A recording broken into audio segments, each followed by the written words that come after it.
Welcome back everyone to another Psych Reacts video. Today we're going to be reacting to Charles Manson's 1987 interview in San Quentin prison. So without further ado, let's go ahead and jump on into this. From your words, as Mr. Emmons quotes them in this book, it's clear that you were guilty of murder, and yet he says in all his conversations with you, he never heard you express remorse. Have you never felt it? Remorse for what? You people have done everything in the world to me. Doesn't that give me equal right?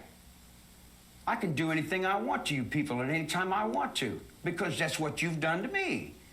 If you spit in my face and smack me in the mouth and throw me in solitary confinement for nothing, what do you think's gonna happen when I get out of here? He starts off by saying remorse for what? Now, this suggests that he has no remorse whatsoever for any of the acts that he has committed. Just a little refresher, Charles Manson was the leader of a cult called the Manson family. Some of the members committed at least 9 murders in 1969. In 1971, Manson was convicted of first-degree murder and conspiracy to commit murder for the deaths of 7 people. While Manson never directly ordered the murders, his ideology constituted an overactive conspiracy. So the first thing that he mentions is remorse for what? Technically, one could argue that he did nothing wrong. However, his ideologies led to his members committing murder. The next thing he mentions is, you people have done everything to me and I have done nothing to you.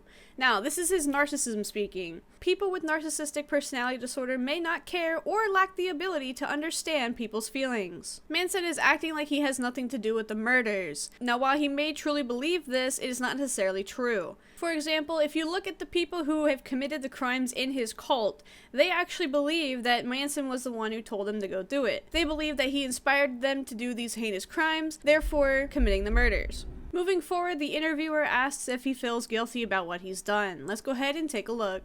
Guilty. I wouldn't do anything that I felt guilty about. You don't feel guilty at all? There's no need to feel guilty. I haven't done anything I'm ashamed of. In his eyes, he believes he hasn't done anything wrong. Now, while this may be true for him, it is not true in the court of law. The court of law mentions that if you are in conspiracy to commit murder, that you will also be tried. It is difficult for a narcissist to understand other people's feelings. So therefore, it's hard for them to understand the feeling of losing a child. It's hard for them to understand losing a sister, a brother, a mother, a father, unless they have felt it themselves. That's why Charles Manson does not feel any guilt about what he has done, because to him, he believes that he is a saint and he has not done anything wrong or anything to be ashamed of. It was his followers that went and committed the act. Therefore, he feels no guilt for what has happened on his name. A friend of Charles Manson wrote this book about the esteemed cult leader of the Manson family. Let's go ahead and take a look at why. Why should anyone care to read this book? My purpose when I first started was virtually to destroy the myth. I showed that he's not as complex or as the occult leader, or etc., that he's been projected as being. So the book was written in order to showcase that Manson was not this higher power, he wasn't this intelligent person, he wasn't this mastermind behind all the killings that has happened. One thing to note is that people like Charles Manson are very charming, therefore they are dangerous people. If someone is very charming, it means they can coerce people to do their biddings, which is what Manson did in the cult. My awareness and my consciousness is not the same as somebody that goes to school and has a mom and dad. See, not having parents have left me in another dimension, so to say.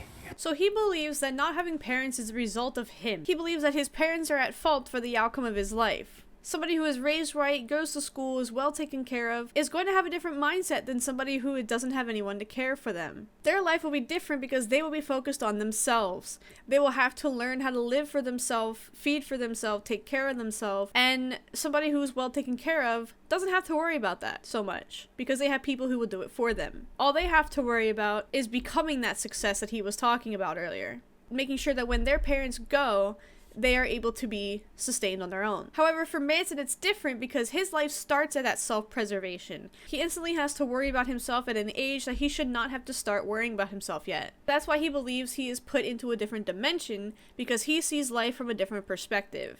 You write that in all your conversations with Charles Manson, he never expressed remorse. Have you seen any today? I mean, perhaps he believes totally in his own mind that he's not guilty. You guys got this stuck in your head that I've murdered somebody.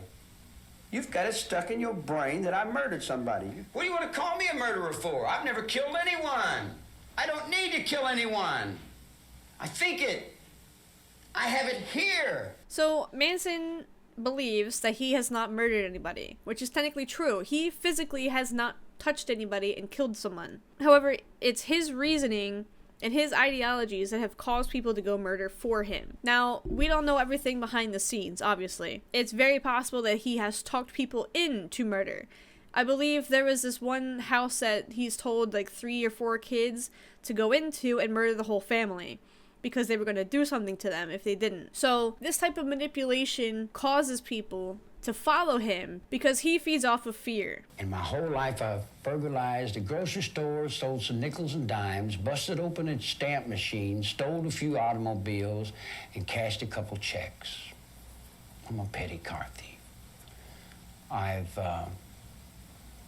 been with prostitutes and bums and winos and all my life.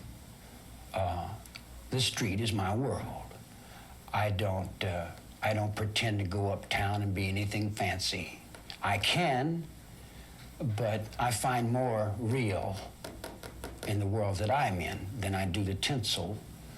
And the real world is the one I have to deal with every day, you know.